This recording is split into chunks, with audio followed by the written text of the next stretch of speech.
Bonjour à tous et bienvenue dans ce nouvel épisode de notre podcast d'actualité économique et sociale. Je suis Thomas, votre analyste politique, et aujourd'hui nous allons examiner une question brûlante qui agite le Togo.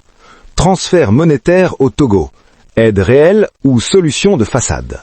Le 18 décembre marque un tournant social au Togo. Le gouvernement lance officiellement son programme de transfert monétaire. L'objectif affiché est de soutenir 700 000 ménages parmi les plus vulnérables du pays.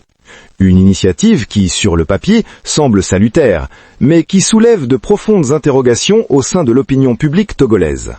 Commençons par examiner le premier point de friction qui concerne l'origine des fonds. Ce programme n'est pas financé par les ressources propres du pays, mais par un emprunt auprès de la Banque mondiale. Pour de nombreux analystes, notamment ceux reçus récemment sur le plateau d'Écho du Togo, emprunter pour distribuer des sommes éphémères, environ 5 000 à 10 000 francs CFA par ménage, s'apparente davantage à de l'aumône qu'à un investissement productif. La question reste entière et mérite notre attention. Comment le Togo prévoit-il de rembourser ce prêt si l'argent n'est pas injecté dans des projets durables ? En économie, un emprunt est généralement justifié lorsqu'il permet de générer un retour sur investissement. Or, ces transferts monétaires, bien que nécessaires pour soulager momentanément la misère, ne créent pas de valeur ajoutée à long terme. Prenons un exemple concret. 10 000 francs CFA représentent à peine de quoi nourrir une famille pendant quelques jours dans un contexte d'inflation galopante. Sans mécanisme permettant de transformer cette aide en capacité productive, nous risquons de créer une dépendance plutôt qu'une résilience économique. Passons maintenant au deuxième aspect critique de cette initiative, son efficacité face au coût réel de la vie au Togo. Au-delà de l'aide immédiate, c'est bien le coût de la vie qui étrangle le Togolais moyen. Considérons quelques chiffres. Le prix du gaz butane au Togo est nettement plus élevé que chez nos voisins sénégalais, malgré des revenus moyens similaires ou inférieurs. Les taxes municipales pèsent lourdement sur les petits commerçants, réduisant considérablement leurs marges bénéficiaires. Dans ce contexte, l'efficacité de ces 5 000 francs est sérieusement remise en cause. Pour le dire simplement, à quoi sert de donner d'une main si la vie chère et la pression fiscale de l'Office togolais des recettes reprennent tout de l'autre ? Un commerçant du grand marché de Lomé me confiait récemment « Ces 5 000 francs qu'on nous promet couvriront à peine mes taxes hebdomadaires.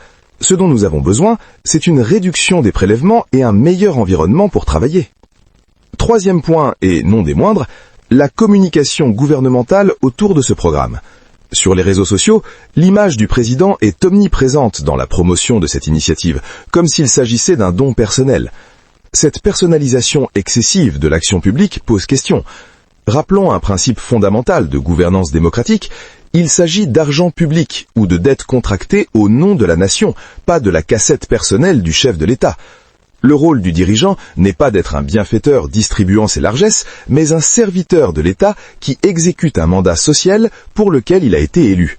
Cette confusion entre personnes et institutions, entre générosité privée et politique publique, entretient une vision paternaliste du pouvoir qui s'éloigne des principes républicains.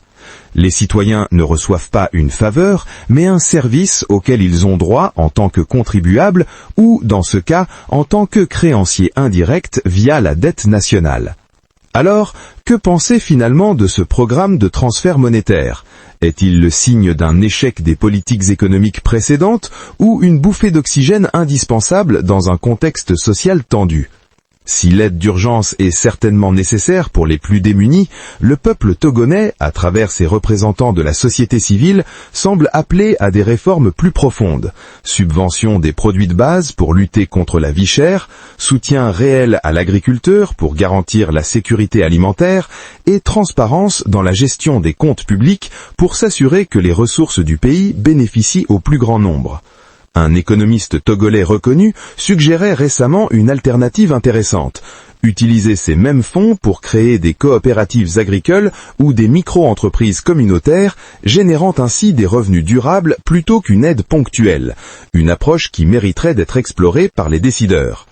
Pour conclure, si ces transferts monétaires apporteront un soulagement temporel bienvenu pour de nombreuses familles togolaises en difficulté, ils ne constituent pas une solution structurelle aux défis économiques du pays.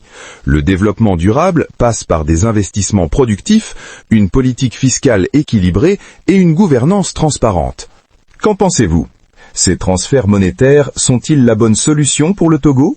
Partagez vos réflexions dans les commentaires et n'hésitez pas à vous abonner pour suivre nos prochaines analyses économiques et sociales. Merci de votre écoute attentive, je vous retrouve très bientôt pour un nouvel épisode.